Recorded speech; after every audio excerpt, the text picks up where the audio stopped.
Alright, so welcome back here. और आज के दिन का प्लान है something different, not so different, it is just kind of what we used to do back 2 years अगो। यानी कि प्लान है आज पुश डे।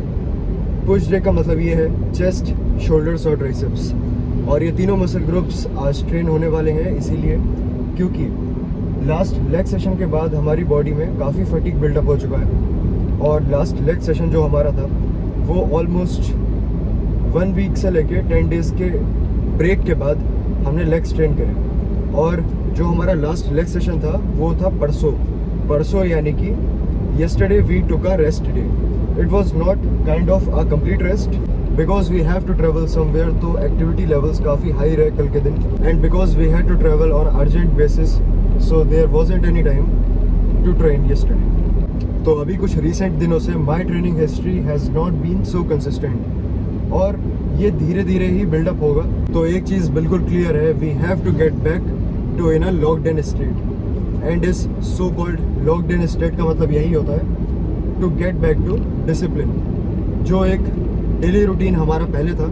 और वो एक हफ्ते के कंप्लीट रेस्ट लेने के बाद जो हमने परसों लेग सेशन करा, तो उसका इम्पैक्ट आज और कल काफ़ी ज़्यादा फील हो रहा है। And talking about muscle soreness, it's not a sign that you had a very good workout. अगर एक वर्कआउट अच्छा हुआ है तो सोरनेस हो भी सकती है और नहीं भी हो सकती है। तो सोरनेस एक कोई ऐसा साइन नहीं है कि वर्कआउट हमारा बहुत अच्छा गया इसीलिए हो रही है। और अगर वर्कआउट अच्छा जाता भी है और सोरनेस नहीं भी होती है, सो इट इज़ पॉसिबल। और कभी कभार ऐसा भी होता है कि हमारा वर्कआउट काफ़ी इंटेंस और मे बी हाई वॉल्यूम भी होता है, तब भी मसल सोरनेस नहीं होती है। Muscle soreness is just kind of a thing that your body tells you that you have done something different. तो क्योंकि हमने एक हफ्ते के बाद जब डायरेक्टली इंटेंस लेग ट्रेनिंग करी, तो definitely soreness was on the way. लेकिन अगर बात करें हम आज की, तो आज है Thursday, so we have Thursday, Friday and Saturday. तो 3 दिन हम क्या कर सकते हैं, लेग्स हमारे हो चुके हैं, अब हम कर सकते हैं push, pull and again legs. तो इस समय करेंटली हमारा कोई भी एक रिजिड वर्कआउट स्प्लिट नहीं चल रहा है। बाद में फिगर आउट करते हैं। अभी जो हमारे पास दिन है, तो उसके अकॉर्डिंग हमें एडजस्ट करना है कि हर मसल को एक इनफ स्टिमुलस मिले, जिससे कि वापस से हम अपने वही पैटर्न पे वापस आ जाएं, यानी कि training hard and recovering harder.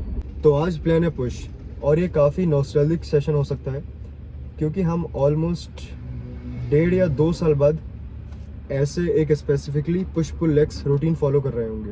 तो देखते हैं आज के दिन की क्या अप्रोच रहने वाली है। Let's get started.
ओके, तो end of the push session काफ़ी प्रोडक्टिव रहा आज का वर्कआउट। और आज के दिन की क्या अप्रोच रही हमारी, सबसे पहले हमने स्टार्ट करा चेस्ट से। चेस्ट के लिए इंक्लाइन डंबल प्रेसेस, वो भी after a very long time. और इंक्लाइन डंबल प्रेसेस के 2 सेट के बाद हमने मूव करा शोल्डर्स के ओवरहेड प्रेसिंग मूवमेंट पे। अगेन डंबल प्रेसेस लेकिन ओवरहेड वेरिएशन, और उसके भी अगेन 2 वर्किंग सेट। शोल्डर्स के बाद हम मूव हुए ट्राइसेप्स पे, और ट्राइसेप्स के लिए आज के लिए सिर्फ एक ही मूवमेंट, अगेन उसके भी सिर्फ 2 वर्किंग सेट। ट्राइसेप्स के लिए लीस्ट वॉल्यूम फॉर टुडे, क्योंकि arms are the only muscle group which I do not want to improve much, क्योंकि they are already ahead of the game. इसीलिए आर्म्स के लिए बहुत ज़्यादा वॉल्यूम या फिर इंटेंसिटी के संग ट्रेन करना I don't think is a productive approach for me. तो जैसी भी अप्रोच रही आज की, वो डिस्कस करते हैं कार में। पहले जल्दी से अपना मैंडेटरी काम फिनिश करते हैं, वो है पंप चेक। 1-2 पुश करते हैं, let's make it quick.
Okay, तो एंड ऑफ द सेशन, और काफ़ी बढ़िया रहा आज का वर्कआउट। पुश डे काफ़ी नॉस्टैल्जिक, जैसे हम पहले ट्रेन करते थे। चेस्ट के लिए 2 मूवमेंट, शोल्डर्स के लिए 2 मूवमेंट, और ट्राइसेप्स के लिए बस यही एक चेंज था कि हमने ट्राइसेप्स के लिए आज 1 मूवमेंट करा, वरना पहले हम ट्राइसेप्स के लिए भी 2 मूवमेंट करते थे, any sort of push downs और फिर एक्सटेंशंस। लेकिन आज हमने ओवरहेड एक्सटेंशंस करे, और उसमें ही काफ़ी फटीग हो चुकी थी ट्राइसेप्स।